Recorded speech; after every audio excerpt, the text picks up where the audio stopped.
Trish, di ba? Wala lang. Eh, di wala ka rin rason tumabi sa akin. Doon ka na nga, tangina nito. Asim-asim mo eh.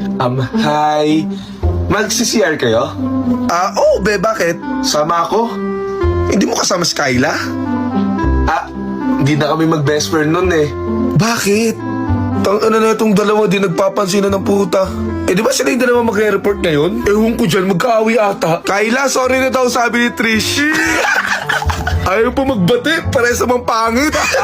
Oh, asan yung best friend yan? Di ba sabay lagi kumakain sa kantin yan? Kung nga ito, nakapanibago. Kyla, asan yung best friend mo? Ano yung Dana? Tang-ina nyo ha? Ha? Hindi ko ng best friend yung isa dyan? Chinachat pa naman din yung crush ko? Hala, be, pinaparinggan ka ni Kyla. Malandi ka daw. Ha? Sabi ni Kyla, malandi ka daw. Kasi, feeling naman na sila, crush niya lang naman, di ba?